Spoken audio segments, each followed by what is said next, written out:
भाई तो शुरू करते हैं एक्सरसाइज 6.5 क्वेश्चन नंबर 6। पिछली क्लास में क्वेश्चन नंबर 5 तक हम लोगों ने सॉल्व किया था। आज क्वेश्चन नंबर 6 देखते हैं। एक समबाहु त्रिभुज एबीसी की भुजा 2a है, उसके प्रत्येक शीर्ष लंब की लंबाई ज्ञात कीजिए। शीर्ष लंब का मतलब शीर्ष से जो सामने वाली भुजा पे लंब डाला जाए उसे बोलते हैं शीर्ष लंब। क्या बोलते हैं? शीर्ष लंब। तो यहाँ एक समबाहु त्रिभुज बना लेंगे हम लोग। समबाहु त्रिभुज वो त्रिभुज होता है जिसकी तीनों साइडें क्या होती हैं? इक्वल। मान लो समबाहु त्रिभुज है ये ए बी और सी, इसमें जो भी कोण होगा सब 60-60 होगा। इसकी लंबाई 2a है, ये लंबाई 2a है, ये भी लंबाई 2a है। तो सामने लंब डालेंगे, मान लो डी पे काटता है तो ये लंबाई 2a थी, दो भागों में बांट देगा, ए और ए। तो कितना हो गया? 2a। यहाँ पर जितनी लंबाई ये रहेगी उतनी लंबाई शीर्ष लंब दोनों भागों में बांट देता है, तो ये एंगल 90 रहेगा। शीर्ष लंब है ना, यहाँ शीर्ष लंब क्या? एडी। शीर्ष लंब is equal to AD. AD. अब हमें यही निकालना है। तो क्या इतने त्रिभुज हम पाइथागोरस थ्योरम लगा सकते हैं इसमें? चाहे इधर लगा दो चाहे इधर। तो पाइथागोरस प्रमेय से, पाइथागोरस प्रमेय से तो ये कर्ण माना जाएगा। 90 डिग्री सामने इधर देख लो, 90 सामने वाली भुजा कर्ण होती है। तो कर्ण का स्क्वायर इक्वल टू लंब का स्क्वायर प्लस आधार का स्क्वायर। लंब क्या है? एडी। एडी का स्क्वायर प्लस आधार क्या है? बीडी। और बीडी है क्या? ए स्क्वायर। तो 2a का स्क्वायर हो जाएगा 4a स्क्वायर। 2a का स्क्वायर क्या हो जाएगा? 4a square. और ये स्क्वायर इधर आके minus is equal to AD square. ये 4a स्क्वायर से स्क्वायर चला गया तो 3a square AD square. Square हटा के अंडर रूट लगा दो, under root 3a square equal to AD. A को बाहर ए स्क्वायर को बाहर निकाल लेंगे, ए बन जाएगा। ए स्क्वायर को बाहर निकाल लेंगे, ए बन जाएगा, लेकिन 3 नहीं निकलेगा। तो आ जाएगा AD is equal to a root 3 और यही है शीर्ष लंब की लंबाई। अब यहाँ से लंब डालोगे तो तब भी a रूट 3 आएगा, यहाँ से इस पे लंब डालोगे तब भी a रूट 3 आएगा। जो प्रत्येक शीर्ष लंब की लंबाई a रूट 3 ही आएगी। समझ में आया? बहुत सिंपल क्वेश्चन था, पाइथागोरस थ्योरम लगाते ही सॉल्व हो गया। समझ आया? तो चलो क्वेश्चन नंबर 7 देखते हैं हम लोग। क्वेश्चन नंबर 7 कहा जा रहा है कि सिद्ध कीजिए कि किसी समचतुर्भुज के भुजाओं के वर्गों का योग उसके विकर्णों के वर्गों के योगफल के बराबर होता। हमें ये प्रूफ करके लाना। देखो ये समचतुर्भुज बनाया ABCD। इसकी भुजा एक AB है, एक BC है, एक CD है, एक DA है। तो इन सारी भुजाओं के वर्गों का योग AB का स्क्वायर, BC का स्क्वायर, CD का स्क्वायर, DA का स्क्वायर, इन सभी भुजाओं के वर्गों का योगफल विकर्णों के वर्गों के योग के बराबर है। यानी AC का स्क्वायर और DB के स्क्वायर के योगफल के बराबर है। ये हमें सिद्ध करके लाना है। समझ में आया? तो समचतुर्भुज में सारी भुजाएं बराबर होती हैं और इनके विकर्ण 90 डिग्री पे प्रतिच्छेदित करते हैं। ये याद रखना पड़ेगा। कितने डिग्री काटते हैं? 90 पे काटते हैं। और जितना हिस्सा ये होगा उतना ही हिस्सा, जितना ये होगा उतना ही ये होगा, और ये 90 डिग्री कट करेगा। ये बात तुम्हें याद रखनी पड़ेगी। समचतुर्भुज का ये गुण होता है। ठीक है? तो हम लोग इसमें पाइथागोरस लगाने जा रहे हैं। ध्यान से देखना। त्रिभुज AOB में सबसे समझना, AB square is equal to क्या आएगा? OA square plus OB square. समझ आ गया भाई? देखो ये कर्ण है ना, 90 डिग्री सामने वाला क्या होता है? कर्ण। तो कर्ण का स्क्वायर इज इक्वल टू लंब का स्क्वायर प्लस आधार का स्क्वायर। वही कर दिए। समझ आया? अब हमें इसमें कहीं OA लाना ही नहीं है, इसका मतलब हमें OA को हटाना पड़ेगा। तो देखना जरा, AB square is equal to OA को क्या लिख सकते हैं हम लोग? OA को, OA यहाँ तक है, जिसको लिख सकते हैं हम लोग AC/2, AC/2, AC का हाफ, AC/2 का होल स्क्वायर। नहीं समझ में? OA जितना यहाँ तक है ना, पूरे का आधे तो है, पूरे का आधा है ना। देखो ये जितना हिस्सा है उतना हिस्सा है। OB को क्या लिख सकते हैं हम लोग? DB का हाफ, DB का हाफ। इसका क्या लगा दो? Whole square. होल दो इसको whole square. AB square equal to AC square by 4 plus DB square by समीकरण। ठीक इसी प्रकार जैसे AB स्क्वायर निकाले हो, इसमें लगाओगे ना जब रूल, तो लिखोगे BC square is equal to OC square plus OB square, ये तो लिखोगे। तो OC को लिख सकते हैं हम लोग AC बाई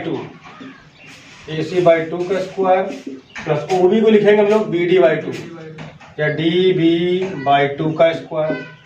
तो हो जाएगा BC square is equal to AC square by 4 plus DB square by 4, समीकरण नंबर 2। अब इसमें देखते हैं, इसमें आएगा CD square is equal to, ये कारण है OD square plus OC square. तो OD को हम लोग लिख सकते हैं DB बाई 2 या BD बाई 2, तो DB बाई 2 का स्क्वायर, प्लस OC को लिख सकते हैं हम लोग AC बाई 2 का स्क्वायर। तो CD square is equal to DB square by 4 plus AC square by 4, समीकरण नंबर 3। अब लास्ट वाला इसको देखो, ये वाला बचा AD square is equal to OD square plus OA square. तो OD को लिख सकते हैं हम लोग DB बाई 2, तो DB बाई 2 का स्क्वायर, प्लस OA को लिख सकते हैं हम लोग AC बाई 2 का स्क्वायर। तो AD square is equal to DB square by 4 plus AC square by 4, समीकरण नंबर 4 आ गया। चारों को ऐड कर दो, तो इधर वाला इधर ऐड हो जाए, उधर वाला। तो देखो जरा AB square plus BC square देखते हैं ना, 1 प्लस 2 प्लस 3 प्लस 4 सबको ऐड किया, ठीक है। तो क्या आएगा AB square plus BC square plus CD square plus AD square, सबको जोड़ दिया, बराबर इस साइड वाला उधर देखो AC by 4 AC square by 4 दो बार हो जाएगा। ये भी तो है 3 बार हो जाएगा, 3 कहा यार 4 बार हो जाएगा। AC square by 4 AC square by 4 AC square by 4 AC square, तो 4 times of AC square by 4 और plus DB square by 4 DB square by 4 DB square by 4 DB square by 4 बार आएगा DB स्क्वायर बाई 4। तो 4 से 4 cancel, 4 से 4 cancel, और यही हमें लाना था जो बचेगा।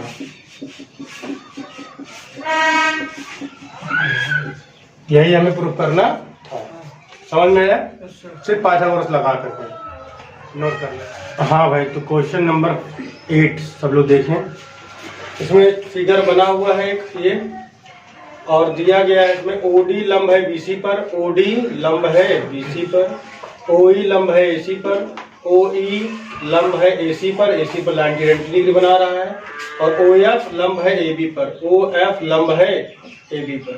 ये मटेरियल दिया गया है, और आपको ये सिद्ध करके दिखाना number 1 number 2, OA square plus OB square plus OC square minus OD square minus OE square minus OF square equal to AF square plus BD square plus CE square. ये लाना है, बड़ा दिख रहा है क्वेश्चन, बड़ा इजी है, ठीक है। चले देखें, सबसे पहले देखो लाना क्या है, OA, तो O से A तक तो कोई लाइन ही नहीं है, OB O से B तक कोई लाइन ही नहीं है। तो जहां जहां तुम्हें लग रहा है बनाने की आवश्यकता, पहले वहां लाइन ड्रा कर लो अपने मन से। तो जरा देखें, यहां हमने O को क्या किया, मिला दिया। अरे ये लो, ठीक है। और O से B को भी क्या करेंगे, मिला देंगे। O से B को भी मिला दिया, और O से C को भी क्या करना है, मिलाना है। O से C को भी मिलाना है। ये लो, सब मिला दिया गया, ठीक है ना। अब हम लोग लगाते हैं पाइथागोरस थ्योरम। तो त्रिभुज OAOF में, त्रिभुज AOF में पाइथागोरस थ्योरम से, पाइथागोरस प्रमेय से सब ध्यान पूर्वक समझेंगे। OA square equal to OF square plus AF square, equation number 1 समझ में आया। अब उसके बाद हम लगाते हैं इसमें लगाएंगे ना, तो देखो 90 डिग्री है, 90 सामने हो जाएगा, कर्ण हो गई। OB square plus O D square plus B D square. समझना चाहते, इसमें लगाया ना मैंने, अब इसमें लगा रहे हैं। त्रिभुज ओ बी डी में, ओ बी डी में ध्यान समझना, ओ बी का square equal to O D square plus B D square. Question number 2। फिर त्रिभुज इसमें इसको छोड़ के इसको लगाओ,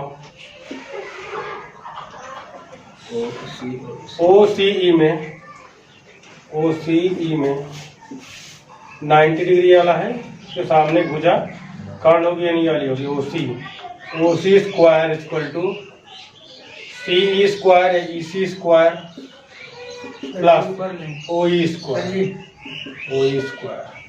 समीकरण नंबर 3। ये लाइन आ रही नहीं,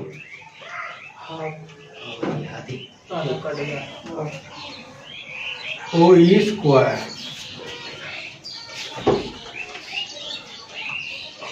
ठीक है। तीनों समीकरणों क्या करें, हम ऐड कर दें, जोड़ दें। समीकरण 1 प्लस 2 प्लस 3 जब जोड़ दो ध्यान देना, इधर वाले इधर जुड़ जाएंगे, उधर वाले O A square O B square O C square, O A square plus O B square plus O C square is equal O F square A F square, O F square plus A F square plus O D square plus B D square, O D square plus B D square plus E C square plus O E square, या E सी या सी ई जो बोलना चाह रहा हूँ, ई C square plus O E square, ये आगे add करने का, ठीक है ना।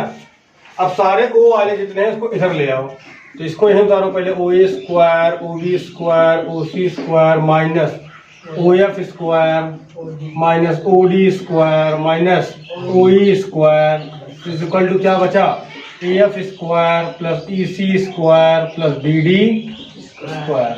क्या यही लाना था, चेक करो, चेक करो क्या यही लाना था। देखो यहाँ पर O A square O B square O C square minus O D square, देखो ओ डी स्क्वायर आ रहा है, माइनस ओ एफ स्क्वायर, ये देखो ओ एफ स्क्वायर एफ है, ओ एफ स्क्वायर आ रहा है, ओ E square O E square आ रहा है, बराबर क्या आ रहा है, A F square B D square C square या ई सी स्क्वायर। तो पहला वाला हमने प्रूफ कर दिया, पहला वाला प्रूफ हो गया ना। अब ये दूसरा वाला प्रूफ करना है, इसमें भी कोई दिक्कत वाली बात नहीं, उस साइड वाला मैटर पूरा वही लिखा है, देखो ए स्क्वायर, नहीं पूरा मैटर वही नहीं लिखा है, इधर वाला मैटर वही लिखा है, देखो ए एफ, ये एफ है ना, ध्यान समझना, A F square B D square C square, A F square E C square B D square पूरा लिखा हुआ है, सिर्फ ये वाला हिस्सा, ये जो 4 लिखे हुए 6 यहाँ से, तो 2 2 4 2 6, इनको कन्वर्ट करके हमको ये बनाना है बस, उधर वाला कुछ नहीं करना है, तो बहुत आसानी कन्वर्ट हो जाएगा। देखो जब ध्यान से सेकंड के लिए देखो, सेकंड प्रूविंग ये लानी हमको, तो देखो इधर वाला part A F square E C square B D square तो आ रहा है, A F square B D square C square आ रहा है, सिर्फ ये चीज जो है ना नहीं आ रही है, और हमको इतने यहाँ से यहाँ तक इसको हटाना है, हो जाएगा हमारा। देखो जरा ओ ए स्क्वायर ऐसे लिखा माइनस, इसको साथ में लिख दिया इसके O E square plus O B square minus O F square, O B square minus O B square minus O F square, और लास्ट में क्या बचा, O C square minus O D square, बाकी पूरा पार्ट उतार देंगे, A F square plus E C square plus B D square. अब यहाँ देखो O A square minus O E square, O A square minus O E square बराबर क्या आएगा, ए स्क्वायर, इसमें पाइथागोरस लगाया, देखो O A square equal to O E square plus A square है ना, इसको इधर ले आओ तो O square minus O square equal to A square, तो यहाँ लिख देंगे ए स्क्वायर, यहाँ O B square minus O F square, O B square minus O F square equal to क्या आएगा, बी एफ स्क्वायर, यहाँ हम लिख देंगे B F square, O C square minus O D square, यहाँ देखो O C square minus O D square बराबर क्या आएगा, C D square, C D square, और इक्वल टू जो लिखा हुआ है F square plus E C square और प्लस बी डी स्क्वायर, यही है दूसरा पार्ट, यही हमें प्रूफ करना था। देखो पूरा आ रहा है, AECDBF, AECDBF का स्क्वायर आ गया, और AFBDCE का स्क्वायर। दूसरा पार्ट भी इसी में प्रूफ हो गया। तो सारा काम किसका है? Pythagoras theorem. क्वेश्चन नंबर सब लोग 9 देखिए। 10 मीटर लंबी एक सीढ़ी एक दीवार पर टिकाने पर भूमि से 8 मीटर की ऊंचाई पर स्थित एक खिड़की पर तक पहुंचती है। दीवार के आधार से सीढ़ी के निचले सिरे की दूरी ज्ञात कीजिए। ठीक है, जो सीढ़ी है, एक दीवार बना लो एक, और दीवार जमीन पर होगी, हवा में तो लटकी नहीं होगी, जमीन बना लो, और एक सीढ़ी को लगाया गया, ऐसे लगाया। दीवार हमेशा कितने डिग्री पे होती है जमीन से? 90 डिग्री पे होती है। दीवार सीधी बनाते हैं लोग, तो दीवार पर सीढ़ी लगाई गई है, और जब सीढ़ी लगाते हैं तो सीढ़ी पहुंचती कितने मीटर ऊपर? 8 मीटर ऊंची। 8 मीटर ऊंचाई पर स्थित खिड़की, यहाँ खिड़की लगी होगी, वो 8 मीटर ऊंची जमीन से खिड़की लगी है, दीवार पहुंचती है, और सीढ़ी की लंबाई 10 मीटर है। सीढ़ी की लंबाई कितने मीटर है? 10 मीटर है। तो कह रहा है सीढ़ी का निचला सिरा दीवार से कितना दूर है, इसको आप बताइए। तो यहाँ से यहाँ तक बताना है हमको। इसको हम नाम देने जा रहे हैं ABC। तो हमें ये बताना है BC। तो इसमें क्या पाइथागोरस नहीं लगेगा? लगेगा ही। तो पाइथागोरस प्रमेय से क्या हो जाएगा बताना जरा। AC square is equal to AB square plus BC square. AC जगह लिख देंगे 10 square, AB square 8 square plus BC square. ये हो गया 100, ये हो जाएगा 64 इधर आके माइनस का BC स्क्वायर। 100 में 64 चला गया 36, तो BC स्क्वायर। तो BC इज इक्वल टू आ जाएगा √36, तो BC इज इक्वल टू 6, यानी 6 मीटर दूर है जमीन से। ये लंबाई कितनी निकलेगी? 6 मीटर दूर जमीन से। कितने मीटर दूर? 6 मीटर दूर। यही है इसका आंसर। बहुत आसान क्वेश्चन था, नोट। हाँ भाई, तो क्वेश्चन नंबर 10 देखिए सब लोग। कहा जा रहा है कि 10 मीटर ऊंचे एक ऊर्ध्वाधर खंभे के ऊपरी सिरे से एक तार का एक सिरा जुड़ा हुआ है तथा तार का दूसरा सिरा एक खूंटे से जुड़ा हुआ है। खंभे के आधार से खूंटे को कितनी दूर गाड़ा जाए कि तार तना रहे, जबकि तार की लंबाई 24 मीटर है। ठीक है, तो 18 मीटर खंभा है ऊंचा। कई मीटर? 18। खंभा बना लो, जमीन बना लो।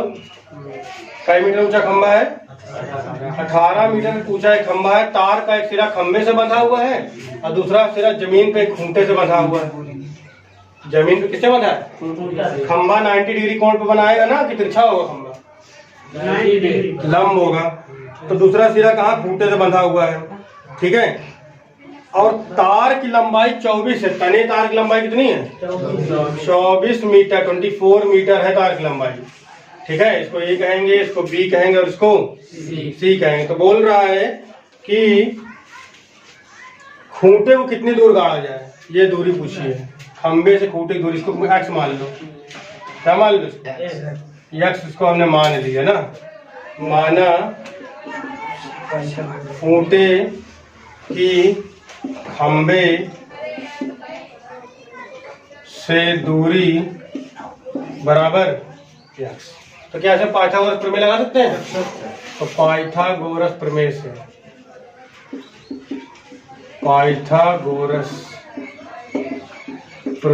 से देखो, कर्ण क्या?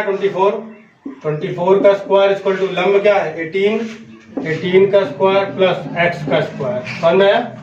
कर्ण का स्क्वायर बराबर लंब का स्क्वायर प्लस आधार का स्क्वायर। ठीक है, 24 का स्क्वायर करोगे आएगा 576। 18 का स्क्वायर करो आएगा कितना? 196 प्लस x square. No no no no no sir,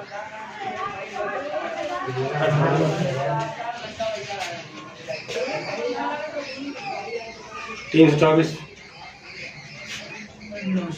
324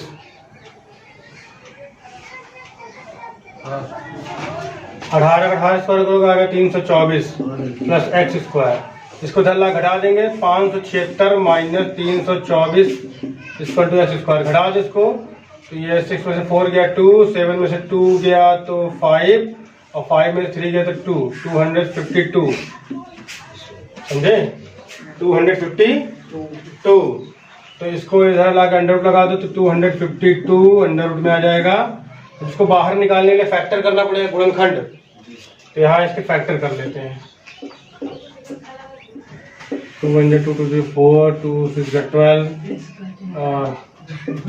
2 6 12 2 3 6 और 3 2 3 2 6 3 1 3 3 7 21 7 7। तो ये जोड़ा बना, ये जोड़ा बना।